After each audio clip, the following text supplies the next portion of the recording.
नमस्कार दोस्तों, are Bharat express news में आपका स्वागत है। अभी मैं पलसाना तालुका के सामूहिक आरोग्य केंद्र पे मौजूद हूं, जहां आने की वजह ये है कि काला घोड़ा, पलसाना के काला घोड़ा में आर्य मिल में एक हादसा हुई, जो कि करंट लगने से है, लगभग 44 साल उनका उम्र बताया जा रहा है, उनकी मौत हो गई। मौत होने के कारण है कि सिलाई मशीन में करंट उतर गया, जिससे इनकी मौत हो गई। हालांकि मैं आपको बता दूं कि मिल कहीं ना कहीं फॉल्ट में है। इसलिए फॉल्ट में है कि अगर सिलाई मशीन पे किसी भी प्रकार का अगर अर्थिंग या करंट किसी भी प्रकार का अगर टच होता है शरीर में, तो तुरंत वहाँ पे एमसीबी लगा रहता है, जो सेफ्टी लगा हुआ होता है, उसमें तुरंत मशीन ऑटोमेटिक बंद हो जाती है। इस मिल द्वारा कोई सेफ्टी उपलब्ध नहीं है, पहले मैं ये बता दूं, क्योंकि साइड के वीडियो में आप देख रहे होंगे, साइड के वीडियो में सीधे दिखा रहा है कि व्यक्ति सिलाई मार रहा है और सिलाई मारते मारते अचानक से गिर जाता है और गिरने के बाद उसकी जो है डेथ हो जाती है। फिलहाल उस गरीब परिवार के परिजन हमारे साथ मौजूद हैं, उनसे मैं बात करूंगा। और वो गया जिला बिहार के रहने वाले थे, आपको बता दूं गया जिला के रहने वाले थे, और उनका नाम था बिगन मानसी, पिता का नाम मानसी था, बिगन मानसी राम, उम्र 44 वर्ष था। सबसे पहले मैं बात करूंगा, भैया सबसे पहले आपका नाम? मेरा नाम मिथिलेश कुमार। कैसे हादसा हुआ, कैसे क्या हादसे? तो मैं मिल के बाहर में था, उसमें सब बोले कि करंट लग गया, तो उनको मैं हॉस्पिटल में गया और देखा तो हॉस्पिटल में जाने से पहले ही डेथ हो चुका था। कौन सा हॉस्पिटल में? संजीवनी हॉस्पिटल। तो वहाँ जाने से पहले डॉक्टर बोले कि ऑफ हो चुके हैं, और डॉक्टर द्वारा मृतक घोषित कर दिया गया। फिलहाल उनके घर में कौन कौन है? उनके घर में एक बीवी और 3 बच्चे हैं, जिसमें 2 लड़की और 1 लड़का। 1 लड़की शादी करने वाली है, अभी उसका शादी 2-3 महीने में होने वाला था। जी, उसका शादी का अभी 2-3 महीने के अंदर 2-3 महीना शादी का डेट रखा हुआ था। इसके बाद उसके घर में अब कमाने वाला कोई नहीं बचा, वही थे, ना माँ है ना बाप है, कोई नहीं है, सिर्फ अकेला वही परिजन थे, जो 3 लड़के का और 1 अपने बीवी का परवरिश कर रहे थे। मिल द्वारा क्या बोला जा रहा है, पीएफ ईएसआई ये सब कटता था? नहीं, तो पीएफ ईएसआई तो कटता है कारीगरों की, पीएफ तो नहीं कटा है जी। तो मैं यही प्रशासन से मांग करूंगा कि मिल के ऊपर कार्रवाई होनी चाहिए, इसलिए होनी चाहिए कि सेफ्टी उपलब्ध नहीं है मिल में। आज इनके साथ हुआ, कल किसी और के साथ भी हादसा हो सकता है, तो इनके ऊपर पहले तो कार्रवाई करनी चाहिए, इसलिए कि सेफ्टी पहले मिल में जो सेफ्टी नहीं है वो सेफ्टी लगाएं और सेफ्टी पे ध्यान रखें। दूसरी बात आपको बता दूं कि परिवार के परिजनों द्वारा, जैसे कि मैं भैया ने हमें बताया कि परिवार में सिर्फ उनके 2 लड़की और 1 लड़का मौजूद है। जो लड़की है वो शादी करने का उम्र हो चुका था, 3 महीने बाद शायद उसका शादी भी था।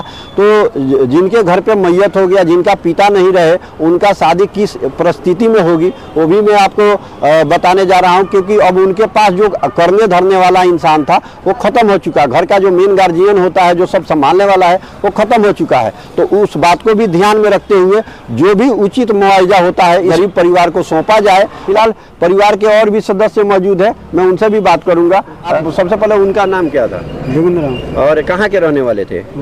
भाम के। घर में कौन कौन है?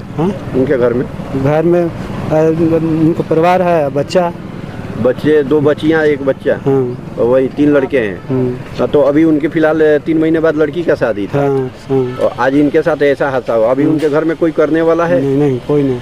तो अभी आपको बता दूं कि उनके घर में कोई करने धरने वाला नहीं है। फिलहाल उस जगह पर जिस समय वो कार्य में उपस्थित थे, उस टाइम उनके साथ और भी 4 लोग मौजूद थे। यहाँ हमारे पास अभी 2 लोग उसमें से मौजूद हैं, उनसे भी मैं बात करूंगा। सबसे पहले भैया आपका नाम? अजय कुमार सर। क्या हादसा हुई?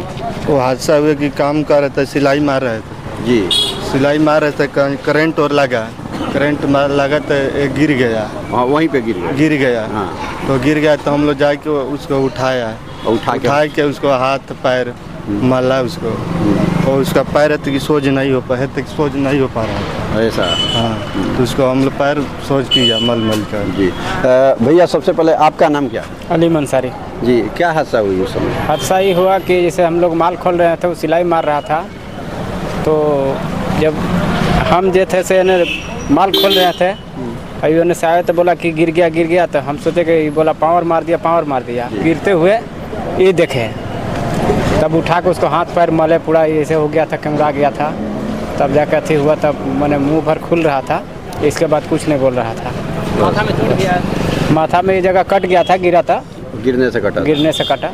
तो आपको बता दूं कि फिलहाल आज उस जगह पे एक व्यक्ति जाता है जो उनके आसपास के करीबी है, कोई गांव का, वो व्यक्ति जाता है तो वहाँ देखता है कि जितना भी वायरिंग का काम है वो करा दिया गया है और मतलब वायरिंग वहाँ नया दिख रहा है। मतलब जो भी वहाँ पे फॉल्ट था उसको हटा के रातों रात सही कर दिया गया है। यह जो घटना है ये 26 जनवरी शाम को है। 26 जनवरी शाम को कितने बजे की करीब? 5 बजे। 26 जनवरी शाम 5 बजे के करीब घटना घटी है और व्यक्ति जब गिरता है वहीं पे गिरता है और गिरने के बाद तुरंत वहाँ के पास के लोग थे जो कार्य कर रहे थे, उनके द्वारा उनको तुरंत उठाया जाता है, मालिश किया जाता है, लेकिन फिलहाल वो कुछ ज़्यादा बोल नहीं पाए। उनका आवाज़ नहीं, जो शरीर था उनका एकदम कड़क हो गई थी ना भैया, कड़क हो गई थी। फिलहाल उनको तुरंत वहाँ से संजीवनी हॉस्पिटल ले गया गया। वहाँ जाने के बाद डॉक्टरों द्वारा मृतक घोषित कर दिया गया क्योंकि पहले ही डेथ हो चुकी थी। फिलहाल इस बात को ध्यान में रखते हुए और मैं बाकी लेबर इंस्पेक्टर, फैक्ट्री इंस्पेक्टर ये लोग से भी रिक्वेस्ट करूँगा कि ऐसे ऐसे मिलों के ऊपर कार्रवाई किया जाए और जाकर आप लोग सिर्फ एसी रूम में बैठ के और मुफ्त के रोटी तोड़ने के लिए सरकार आप लोगों की सैलरी नहीं देती है।